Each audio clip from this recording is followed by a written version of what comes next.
Well, the Black Death was some 150 years before the Reformation. But I think it's fair to say that it was part of the overall context in the late medieval period for a decline in confidence in human reason. And I would want, if I had a sort of hour or two here, I would want to connect it to changes in the way that certain theologians were thinking that raised serious questions about confidence in human reason and pressed people more and more to think about God's, what we would call special revelation. And I think that one could look at Luther and say that Luther represents the ultimate crisis in late medieval thought, because with Luther you get an absolute despair. We'll see tomorrow really in the theology of the cross, an absolute despair of any confidence in human reason whatsoever. And I think that emerges against the background of which the Black Death is a constitutive part. There are other reasons as well, but the Black Death certainly raises questions of confidence in human reason. I think it's also true to say that Luther is working very much in his early years against the background of a growing medieval concern with death and death rights and things like that. So yes, consciousness of death is an important part of what's going on. But I wouldn't, the Black Death is merely a component part of that. I don't think that that's the only thing that shifts the late medieval culture on that particular issue. Thank you. The next question, which we could probably see this one coming. How was the Reformation started in a city by eating a sausage? Well, in the same time, well, not quite the same time, but slightly later than Luther, a man called Huldrych Zwingli is leading a reformation of the city of Zurich in the Swiss Confederation, what would now be modern-day Switzerland.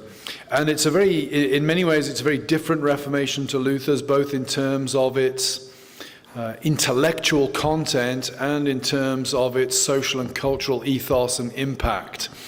And the Reformation has been underway for some time by 1522, but the key moment comes during the Lenten fast in 1522 when Zwingli is present in the workshop of the Zurich printer, a man called Christoph Froschauer, who has a plate of sausages cooked and fed to his men on the grounds that they need to eat properly during the Lenten, they can't observe the Lenten fast.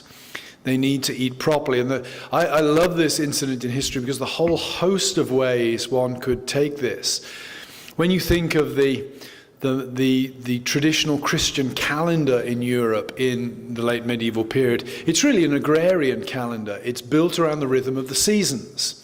So a Lenten fast, that particular point in the year, there's not a lot to be done down on the farm. So you can have a Lenten fast. You can have these periods of time when you're not eating properly and you're abstaining from this, that, and the other. And it doesn't really affect the efficiency of your workforce because there's not a lot of work to be done at that particular point in the year. But if you move to a more production-based economy, or we might say a more industrial economy, let's say in a city is not subject to the seasons in the way the countryside is. The rhythm of life in a city is independent in many ways of the seasons. And printers can print books all year round. So why should they observe the Lenten fast? It's really an inefficient, to borrow the term that David used in his lecture, it's really an anachronism, the Lenten fast, when you need your men eating properly and working hard 6 days a week, 52 weeks a year, because you can do that. So it's a great example of the Reformation beginning in a peculiarly modern context. It's a modern industry, printing. It's a modern work demand, the need to be properly fed for a decent urban industrial work week. And it signals in many ways, some of the fundamental differences between Luther's Reformation and Zwingli's Reformation. Luther's Reformation is a very conservative one. Luther really tries to build his Reformation around the rural way of life that electoral Saxony, the territory where he was based, depended upon. Zwingli's Reformation was much more iconoclastic. And when you think about it today, that contrast between the radical iconoclastic nature of cities and the conservative nature of rural areas, I mean, it continues. Looking at that map, the election map from last November, you know, you've got red coasts, basically where the cities are. Everywhere else is blue, with some exceptions. You know, Pittsburgh, for example, or Chicago, you have little patches of red, but by and large, America geographically is largely a rural country, and that is reflected in the conservative voting patterns of those particular areas. So the breaking of the Lenten fast by the cooking of the sausage, yeah, it sounds sort of humorous, but actually it's very emblematic of the fundamental differences and the fundamentally different dynamics of the two Reformations. I have a whole new appreciation for eating my sausages in the morning now, that's for sure. In your opinion, how will the disintegration of our spoken language due to the use of computers, Facebook, etc., and texting affect the communicating of God's written word? The decline in the use of language did not begin in the third millennium with the digital material. It began in the 20th. And so you had both the 20th century issues and the 21st century issues. The reason is at the end of the 19th century, you had the development at roughly the same time of the telegraph, the first electronic communication device, and the photograph. So that those were within about 4 years of each other in the 1840s, but they didn't have any cultural weight until probably the 1880s or 1890s. So really at the turn of the 19th to the 20th century, for the first time, there were serious cultural competitors to written language. And so the telegraph could connect people to people at great distances, the first electronic, but then you had photograph. And so people like Jacques Ellul and Walter Ong and Neil Postman wrote about that. But then now with the digital world, we have even more. You may recall that even C.S. Lewis in the 1950s and 60s was talking about verbicide. Not merely the killing of verbs in the technical grammatical sense, but the killing of language, which he called verbicide. He uses that term throughout his studies in words, that particular volume. And so people in the 20th century were already recognizing, if you think in terms of seesaws, media ecologists always think in terms of seesaws, that when X amount of your waking day is now given to images, that percentage is time that used to be given to written words. And so inevitably what happens is, if we spend 3 hours a day perceiving images, that's 3 hours that we would have once known the world only through language spoken or written. So we've gone from a world where all humans had only oral language and no images till the 19th century. Then from the 15th century to the 19th and 20th, we had written as well as oral language. But now we have the competition between written and oral language on the one hand with the digital world. And the digital world is not only image-based largely, but like the other electronic technologies, it is fast. The supreme virtue of all digital technology is speed. You do not expect a 3-day response to an email. If you write a letter to someone, handwritten letter, if you get a reply within a week or 10, that's perfectly normal. 10 days, whatever, that's fine. We expect a response to an email in a day, and we expect a response to a text in 5 or 10 minutes. Well, if you have 10 days to respond through a written letter, that means you can compose a thoughtful response. No one's expecting a quick response. If they expect a response in 2, 3, or 4 minutes, you might be a thoughtful person, but you haven't the time to compose a thoughtful response. So when the students ask me, Hannah, you've probably asked me, why do you like fountain pens? And I say, they're so blessedly slow, right? But that's an anachronistic thing to say, to praise a technology because it is slow, because it forces you to think. There's no delete key on a fountain pen. And so if I'm responding to a letter, on the back of the person's envelope, I'm scratching out the 3 or 4 things I wish to say. And then I go back and number those things. In what order do I wish to do it? And sometimes, if it's an important letter, I even write a draft out on yellow pad first and then write it, because it looks messy to be scratching things out. So it happens, we're moving from media that encourage and indeed require thought to media that really do not require thought. And so one of my points I'll make tomorrow is that some of Paul's sentences, especially in Ephesians, that run on for 18 to 20 lines of Greek text, can be translated in the King James by 1 or 2 sentences. And then by the time you get to the NIV, it's 8 seconds. And when you get to the Contemporary English Bible, it's 14 sentences. So we're going from adult-length sentences with subordinate clauses to childish clauses. And when you go from the King James or the RSV taking 2 sentences to do one of Paul's elegant Greek sentences, that's okay. But then within 50 years of the RSV, now it's 14 sentences to do what the RSV was doing in 2. And so I tell my students that if I live long enough, and thanks be to God I probably won't, but if I were to live long enough, I could imagine 35 years from now going into a Christian bookstore, and you've got today's really contemporary version, or something like that it would be called, right? The most recent Christian Bible. And you would open it, and it would say, "See God save, save God, save," right? Because the English language is becoming more and more childish.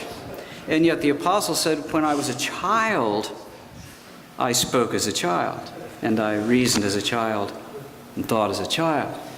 And when I became a man, I gave up my childish ways." So Paul did not regard it cute for an adult to say "dad, dad," though it's adorable when our first child does, right? And so what's lovely in a child is not necessarily lovely in an adult. And yes, one of the consequences of the digital world is incomplete sentences. Our sentences are shorter, our vocabularies are more truncated, and our capacity to employ subordinate clauses is atrophying at a very rapid rate. So language is in decline, and we just have to decide where we're going to be in the struggle. As you know, all conversation, now that I say this, you'll never converse with me, all conversation from Adam until today, all conversation includes a certain element of negotiation. I don't know if you noticed it before, but it always does. That part of what we do when we converse is we also, in subtle ways, through body language or other things, we negotiate how we will converse. And as a media ecologist, I'm unfortunately very alert to this, and a person sent me some theological questions in the last couple of weeks and asked if we could discuss the matter, and I tried to be nice, and I tried to be Southern, and I tried to charm, but still my answer was basically, email is a very poor conduit for theological conversation. I just don't do theological conversation. He had read something on my website. I post my public lectures and the few things that I've written there. Those are good, I think, vehicles for theological discourse, or if you want to come visit me, we can talk. But I don't do theology via email. It just doesn't work. You spend most of your time trying to understand what the other person said. He said he was troubled by my quoting Calvin in my paper on frequent communion that you've read. But that's all he said. And so when I wrote back, I said, by the way, here's an example. Were you troubled that Calvin said it? Or were you troubled that Calvin might have been wrong? Or were you troubled that I quoted Calvin? Or were you troubled that perhaps I'd quoted Calvin inaccurately? What were you troubled by? Right? So this is inevitably what happens in emails. People think that everyone knows what they're saying, and they don't say what they're saying. Because the whole nature of that form of discourse is it's got to be fast. I've got to send this comment to Gordon today. And so you don't think about, will this pass editorial inspection or revision and so forth. You just fire it out. So most of what you do when you converse by email is say, did you mean X when you said Y, or did you mean Y when you said Y? Well, I meant Y when I said Y, but I said X. Well, why did you say, right? So you spend most of your time trying to figure what the other person said. It's just a terribly inefficient way to conduct theological discourse. So, because the follow-up question people say, well, as a pastor, right, as a preacher, do you then preach down to the level of the atrophying linguistic capacities of American people? I say no. And I don't do so because God loved humans they are still his image. And I won't do that. It's cynical to do it. When the late Dr. Broadus died, the Southern Baptist almost founder of Southern Baptist Seminary, when he passed away, they reviewed his life and death in Chicago as well. And one of his reviewers referred to Dr. Broadus in the pulpit and said, as a preacher, Dr. Broadus preached to people not as they were, but as he knew they wished to be, as though they had attained more intellectually and spiritually than they actually had. And it was this exquisite sympathy in him which made him so compelling and interesting to his hearers. And I loved Dr. Broadus for that. Of course, he died a century before me, but I loved that about him. And I thought, what an insightful reviewer of his life that someone would think to notice such a thing or to comment on it favorably. But Broadus refused to address a grown man as though he were an 11-year-old. And I thought, good on Broadus, and so I'm going to follow Broadus. Thank you very much. Okay. Dr. Trueman, some believe that Luther suffered from scrupulosity. Why do you think scrupulosity is more prevalent in the Catholic Church, or is this a false impression?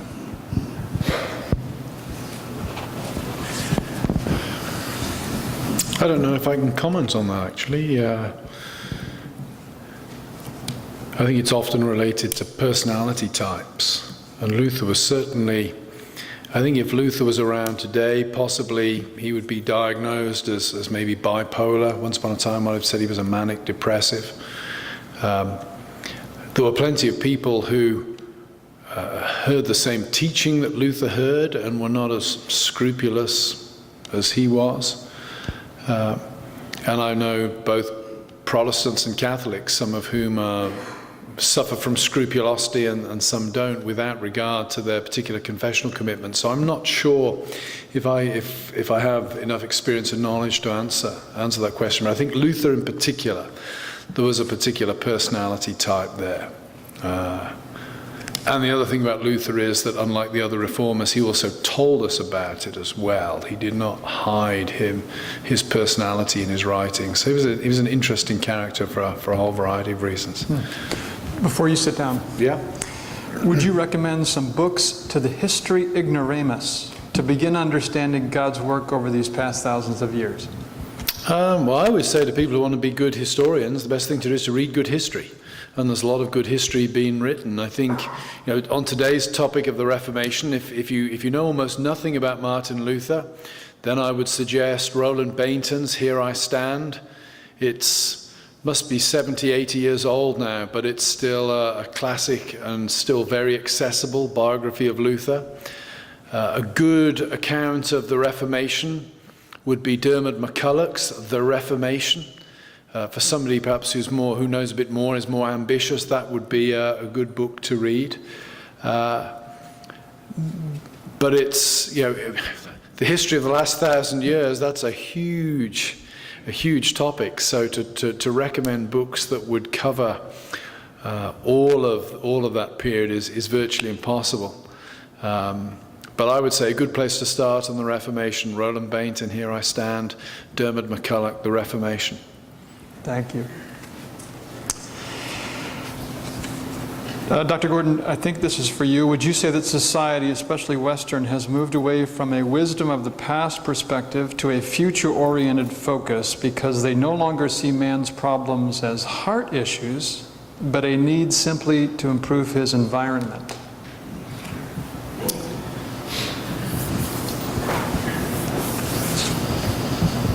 Let me, if I may, answer the question as I would answer it, rather than with the multiple choices given to me, if I may. And then maybe conversation, whoever asked the question, we can follow it up.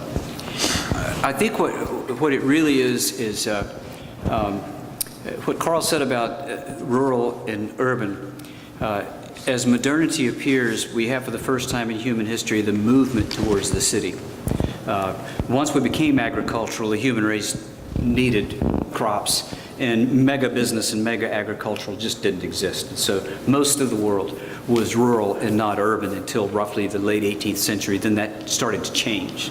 And so coupled with that then is not only sort of this liberal conservative polarity in some ways, but theism versus atheism. That happens as well. So I really think that what happens is humans cannot live without hope.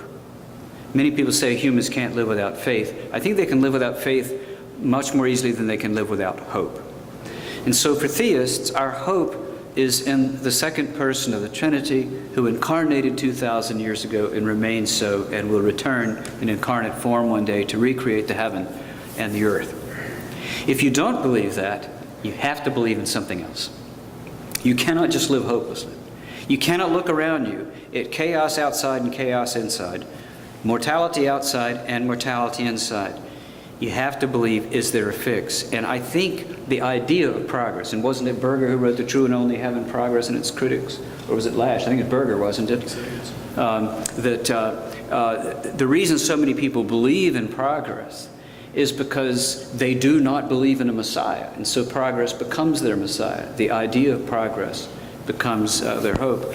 And the persistence of the doctrine, in light of evident contradiction to it, is what amazes me now. When Harris wrote The End of Faith, I think it was 2004 or 2005, I think my first comment, Diane, to you about it was he mistimed the book. Because at the end of the 20th century, beginning of the 21st, he's talking about the problem of religion. But several years earlier, William P. Simons had authored his thing in National Geographic called The Killing Century. And William P. Simon had studied death historically. And he discovered that in the 20th century, more humans, not just absolute numbers, but a greater percentage of living humans, had been put to death by other humans in the 20th century than any other previous time in human history. Greatest killing century ever. And he said that discounts the wars. Even discounting World War I, World War II, Korea, Vietnam. On genocide alone, Stalin, Pol Pot, Idi Amin, Hitler, and so forth, more humans put more other humans to death than ever before. It was no time to believe in progress. And of course, all of these killers were atheists. Not one was a religious person. So if Harris at all times to say faith is too dangerous, right?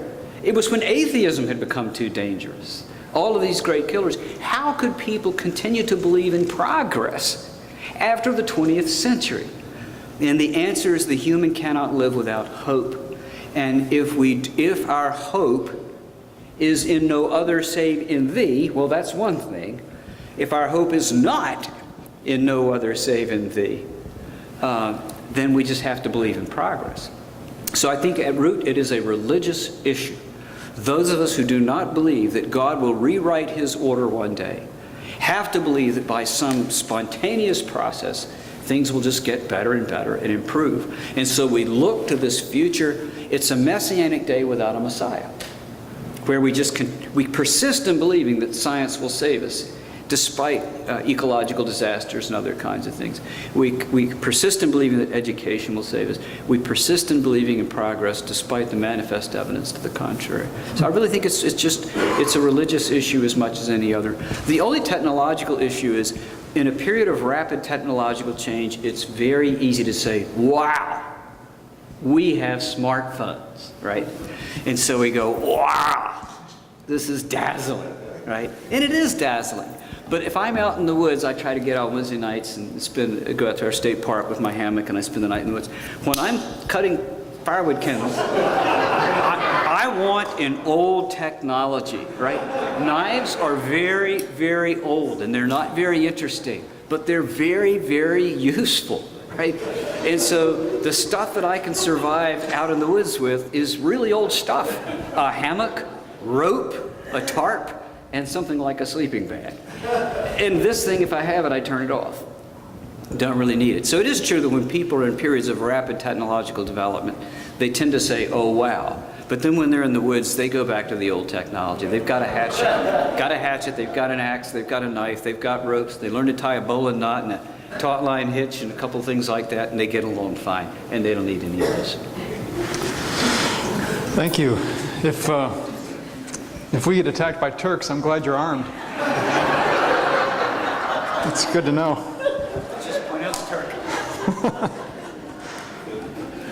Okay. How would Luther characterize Christian love as it is presented as the first fruit of the Spirit in Galatians? Well, Luther sees the essence of practical Christian love is that one should be a Christ to one's neighbor. And as Christ gave himself and sacrificed himself for us, so Luther sees the Christian as being required to give themselves to the neighbor in a similarly sacrificial way. One of the things that I won't get to this tomorrow, one of the tricky things in Luther is Luther's so concerned about making the law into the gospel. In other words, about making commands trump the good news of Jesus Christ, or morphing the good news of Jesus Christ into commands of some kind, that he's really fairly unwilling, certainly in the early 1520s, to put any more flesh on the bones of love than that. I think from 1527 onwards, he's realizing that it's not enough just to preach the gospel and expect people to connect detailed practical dots to how they should then live. And one of the results of that is he produces his catechisms that contain actually quite a lot of practical advice on how to demonstrate this love to one's neighbor.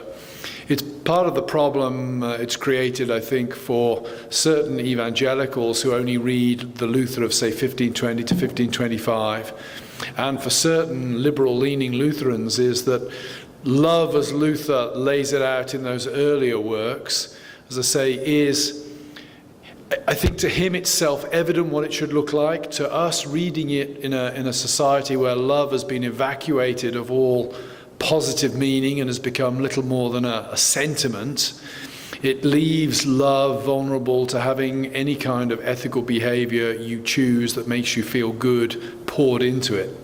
So if you followed some of the debates on homosexuality in the more liberal, left-leaning Lutheran congregation and denominations of the United States, they cite a lot of Luther, but they tend to cite the earlier, or the Luther of 1520 to 1525, because then he just talks about love. Once you get into the later Luther, he actually starts to put real content into that, and it comes towards something that as Reformed, we talk about the third use of the law, the positive use of the law as a guide to Christian living in the context of faith. Luther avoids that kind of language because he doesn't want to confuse law and gospel, but he basically sets forth that concept, I think, certainly from about 1527 onwards. Can you expand on that, Dr. Trueman? How would he develop that concept without the third use of the law? Well, he doesn't like to. If you look at his catechisms, he talks about what do the commands require, and he lays out in detail what the commands require. But it's very clear that he's not simply putting out there examples to show people, to convict people of their sin, but he's actually starting to give some quite positive and constructive advice as to how people should live their lives. But his colleague Melanchthon is happier to talk about a third use of the law. Luther wants to steer well clear of that, because I think the great bogeyman for him were his teachers who taught him that the gospel is doing something, and that is making the gospel into law. Just to give a bit of historical context, when Luther's been, in 1527, what happens is that the Reformation is being consolidated, and the elector, on the advice of Luther, on the urging of Luther, organizes a visitation of the parishes in electoral Saxony. And teams of 4 men are sent into every parish, 2 churchmen and 2 representatives of a civil magistrate. So it's both a civil and an ecclesiastical visitation. And the idea is to find out what has been the impact of the preaching of the gospel, and this new Reformation preaching. How has it changed the way people live? And the report comes back that basically it hasn't. I mean, people don't know their Bibles, they don't even know how to recite the Lord's Prayer. Luther's actual phrase is, we preached the gospel to them and the people lived like ignorant swine. Ignorant Schwein is how he sort of puts it. And then he produces his catechisms. And the catechisms are full of not only the standard law-gospel division that Luther draws, but also clearly in the section on the law, he goes beyond saying, this is what the command requires, you don't do it, therefore you need to turn to the gospel. He gives detailed examples of the kind of things that should be done. And it's very clear, I think, reading the catechism, that Luther is trying to surreptitiously, I would say, sneak the third use of the law in, without calling it the third use of the law, because that for him would be, he'd have to really swallow his pride, one might say, to use that kind of language. He really doesn't want to offer any sort of synthesis, or something that might be seen as a synthesis between human righteousness and the righteousness of Christ. Thank you.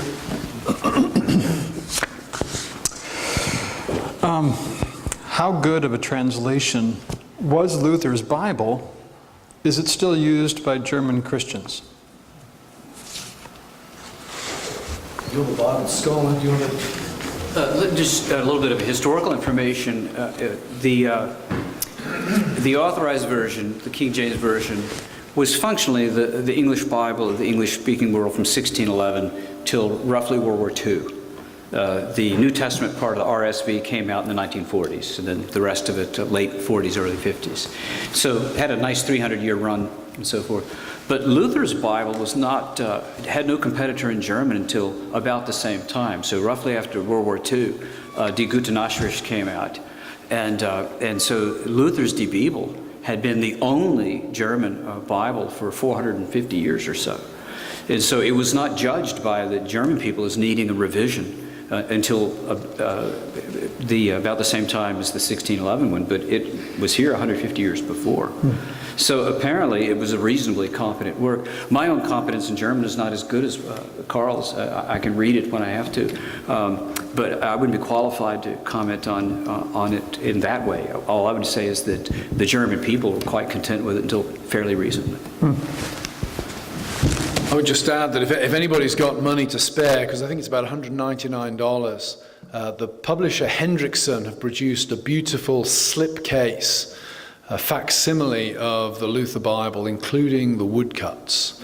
It's a rather beautiful production, so if you want to treat yourself to a Reformation memento in Reformation year, Hendrickson publishers, their slipcased Luther Bible is rather beautiful.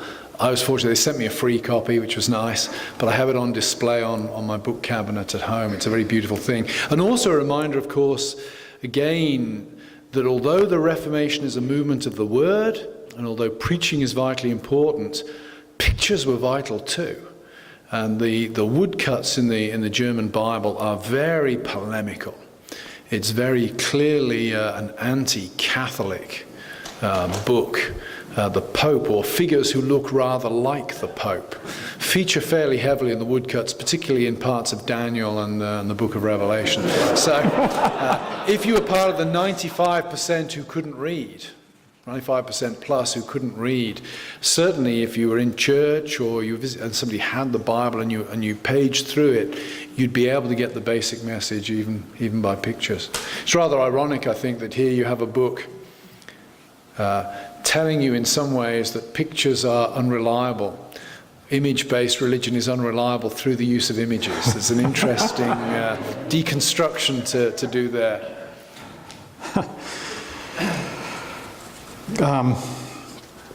Now, here's a question specifically to you, Dr. Trueman. It's apparently some of Luther's followers believed he and his work were prophesied in the book of Revelation. And apparently Luther didn't dispute this. What specifically was the passage in Revelation that Luther's followers believed?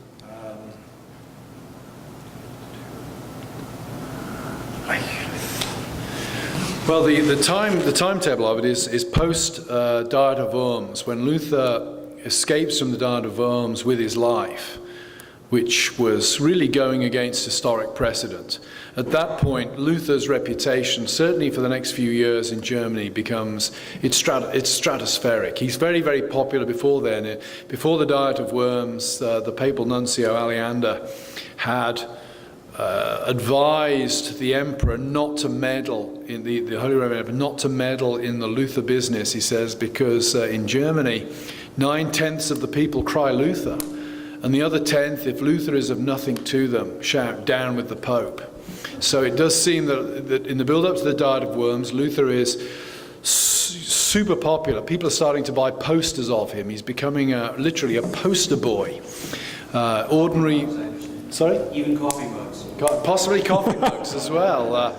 Luther is my homeboy on there. You could probably get those somewhere. But even relatively ordinary people would hang pictures of Luther in their house, so he'd become, we might say, literally an iconic figure by that point. After the Diet of Worms, he takes on eschatological significance for his followers. Now, I cannot... He's identified as an angel in the book of Revelation. I cannot remember the exact passage. I will check it out tonight and bring that tomorrow. But he's identified as one of the angels in the book of Revelation. And of course, his opponents also identify him eschatologically on the other side of the question as well. So he becomes literally, or say quite literally, an eschatological figure in his own day. And what's interesting is Luther himself never identifies himself that way. I think it's always good advice, never identify yourself with a figure in the book of Revelation, because you're almost certainly wrong. And if you're not, it's going to end very badly anyway. But he never denies it, and he never discourages people from doing it. And I think that probably the Luther of the early 1520s certainly believes that he's living at the end of time. It's one of the reasons why his views on the Jews, I won't get into the Jews now, but it's one of the reasons why his views on the Jews change. He really does believe that the Reformation is the great revival at the end of time. All that he needs to do is preach, and the word will do it all. So, and that was a pretty common, believing that the world is about to end was a fairly common late medieval belief. So it seems to me to make sense that Luther at least thinks it's possible that he's one of the figures identified in the book of Revelation, even if he's not quite conceited enough to publicly identify himself that way. He's not confident enough that he isn't in order to stop people from doing it. And again, this actually connects back to my answer to the previous question, because by 1527, I think it's dawning on Luther that Jesus isn't returning, and therefore, man, we need to get this thing organized. Preaching's not going to carry it. The whole thing is beginning to spin out of control. And that's another reason why they get the visitation going, because suddenly they realize, well, actually, we may have to plan for the next 20, 30, 40, 100 years. 1520, Luther thinks it's all going to be over. It'll all be over by Christmas because Jesus will return. And it's just the kind of environment where, yes, he could think he was a figure in the book of Revelation. I must have seen a dozen streaks of lightning while I was answering that question. If I lived in an enchanted world, I'd be very worried. So there's no goblins? No goblins at the window as far as I could see, but I began to wonder. This is the last written question. It's politically, what place did Suleiman the Great and the Ottoman Empire have on the movement of the Reformation's spread?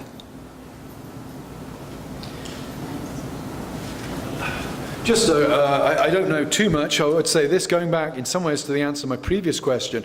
It is interesting in the 16th century as to who is identified as the Antichrist.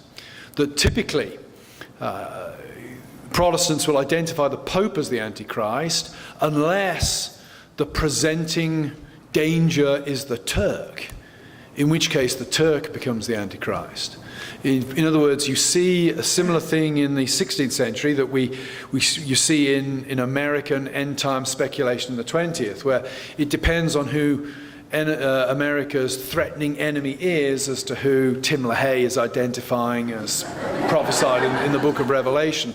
Is it Gorbachev with his birthmark, or is it Saddam Hussein, or is it credit cards, or whatever? You see a similar phenomenon in the 16th century, and I think there's a paper or a book to be written on geography an eschatology, and the proximity of danger shaping the way that the Bible is interpreted on that score. The other way the Turks play into this is very indirectly, in that in the earliest moment when Luther is put on trial in 1518 at the Diet of Augsburg in late 1518, one of the reasons for the calling of the Diet is the emperor needs to raise taxes to fight the Turks, because they're pushing right into modern-day Hungary at this point. They're getting very, very close to the emperor's territory, and the emperor needs to raise money to fight them. And that means that Frederick the Wise, who's the Prince of Saxony, and it's called Elector of Saxony, and therefore a man with a key vote at key points in the empire, is able to extend greater protection to Luther in the coming years than he might otherwise have been. Because the emperor needs Frederick's support for raising a tax, and two, in coming years, the emperor will be very hesitant to launch civil war within the empire, because that will leave him vulnerable to an attack from the Ottoman Empire in the east. And the emperor ultimately, it'd be Maximilian's successor, Charles V, the emperor doesn't launch an attack against the Schmalkaldic League, which is the League of German Lutheran Princes, military league for mutual protection. He doesn't attack the league until after Luther's death, because Luther has such a hold on the Schmalkaldic League's imagination that the emperor, I think, rightly calculates that it's only after Luther's death that they will be sufficiently disheartened to render them vulnerable to a relatively swift imperial action to break their power, which takes place in 1547. So the Turk, a significant one for eschatological expectations, and two, because the need to deal with the Turkish problem really prevents the empire from dealing with the Luther problem. Thank you. We are very close to the order of the day. I think we have time maybe for one question, if there is one. Does anybody have a question you'd like to ask? I have a question. So you mentioned the Luther movie in your talk. What do you think of that movie? I thought the Luther movie was good. My friend Tim Wenger, being a real hardcore Luther scholar and something of a pedant, found it unbelievable because they had pews in the churches, and they wouldn't have had pews in the churches in the 16th century. I thought that was a relatively minor point. I thought on the whole it did an excellent job and the theology, the director was a Christian. He later did a documentary on the King James version of the Bible. Clearly understood Luther's theology and was relatively sympathetic to it, so the theological underpinnings of the movie were good. Two criticisms. One would be that Joseph finds Luther is a very humorless fellow. I think he gets the Anfechtung, and he gets the agony and the torture of Luther's soul well, but he doesn't get Luther's humor. I mean, Luther is an explosively humorous person, so that aspect of Luther is gone. And the other thing, this is more on a historical chronological front, is some of the chronology is compressed. So there are riots in Wittenberg in late 1521, 1522, and there's a separate peasants' war in 1525. In the movie, they're compressed into one event. And so if you're looking for the Luther movie for a strictly accurate chronology, you're not going to get it. But I think in terms of a good, basically accurate account of the issue, it's great. There is a documentary available on the web being produced recently on Martin Luther. The same people who did one on Spurgeon a few years ago that's really pretty good. And PBS have quite a high budget documentary on Luther coming out later this year. And they actually drafted me in to do it for a slightly odd reason, in that they had various people who really know about Luther scholars talking, and they had Cardinal Timothy Dolan from New York on as well. And apparently the Lutherans are all very humorless, and Timothy Dolan tells joke after joke. So I got this rather odd phone call saying, we need somebody who knows something about Luther who's prepared to make a joke or two about him. Would you do it? So I said, sure. They basically, we don't want the Catholics to get all the laughs in this. We want it to be... and so I sit down to be interviewed, and the first question is, so tell us about Luther and the Jews. And it's kind of, oh yeah, I'm really going to tell some funny stories about Luther and the Jews. But that's coming out, the clips I've seen of that are really excellent. It's part talking head, part dramatization. That's coming out, I think, in October this year. And everything I've seen so far, and talking to the director, that sounds like it's going to be really a very excellent production. So that's something to look for on PBS, whatever your local PBS station is, sometime in October this year. But the movie's pretty good. I like it. I can't wait to hear some of those jokes, maybe when the PBS version comes out. I'm sure Timothy Dolan is much funnier. Okay, well, tonight has been a tremendous evening, and we want to thank both of our speakers for coming.